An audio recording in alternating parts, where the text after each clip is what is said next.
Hello সকলকে, আজকের ক্লাসে স্বাগত।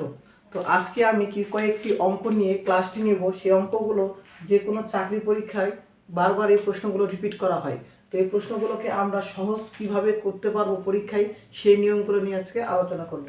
তো প্রথমে আমি এই উৎপাদকটা নিয়ে আলোচনা করব যে এই ধরনের উৎপাদক যদি পরীক্ষায় আসে, আমরা এই উৎপাদকটাকে সমাধান না করে অপশান টেস্ট করে কীভাবে যত দ্রুত প্রশ্নটা সমাধান করতে পারি।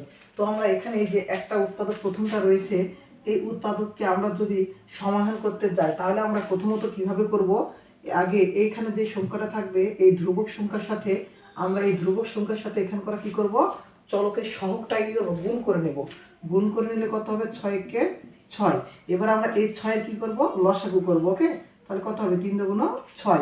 এখন এই লসাগু থেকে আমরা কি করব, এই লসাগুকে আমরা কম্পেয়ার করে আমরা এই মিডিলে যেটা থাকবে সেটাকে আমাদের মিলাইতে হবে। ওকে, তাহলে এখানে 3 থেকে 2 যদি বাদ দিই 1 হয়, তাহলে আমাদের মিলাইতে হবে কত, 5। 1 হচ্ছে না, তাহলে আমাদের কত হবে, 3 আর 2 কি করতে হবে, যোগ করলে আমাদের 5 হয়। ওকে, এবং চিহ্নটা কি রয়েছে, বিয়োগ, এবং চিহ্নটা কি রয়েছে, বিয়োগ।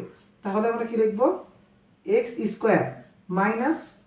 3x - 2x + 6।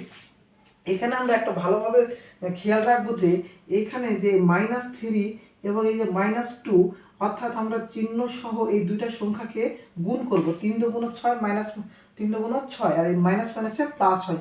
এই যে দেখেন এখান থেকে আমাদের +6 মিলে গিয়েছে। ওকে, +6 মিলে গিয়েছে। আমাদের এইভাবে কম্পেয়ার করে অঙ্কগুলোকে সমাধান করতে হয়।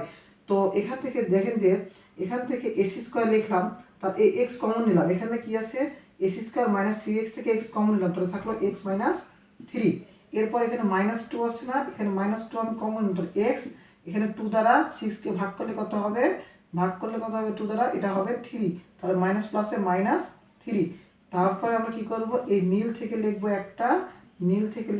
একটা, আর আমি এখানে যেটা থাকবে পড়ে সেটা লিখবো। তাহলে x - 3 আর x - 2, এই যে আমাদের সমাধান। তাহলে এটা সমাধান করতে কোনটা হবে, x - 3 x - 2। আমরা যদি এইভাবে প্রশ্নগুলোকে সমাধান করি, আমাদের প্রশ্নে স্পেসের প্রয়োজন প্লাস অঙ্কটাকে সমাধান করতে সময়েরও প্রয়োজন। ওকে, যেমন এখানে আমি 6 দিয়েছি বলে তাড়াতাড়ি এটা কি হলো, আমাদের অতি দ্রুত লসাগু সম্ভব হয়ে গেলো। কিন্তু আমি সংখ্যাটা যদি অনেক বড় দিতাম তাহলে এটা লসাগু করতে আমাদের কি সময় লাগতো, এটাকে আমরা দ্রুত সমাধান করতে পারতাম না। তবে এটাকে আমরা যত দ্রুত সমাধান করতে পারবো, যত কম সময়ের মধ্যে সমাধান করতে পারবো, সেই ট্রিক্সটা এবার আমরা শিখবো। তো দেখেন যে এখান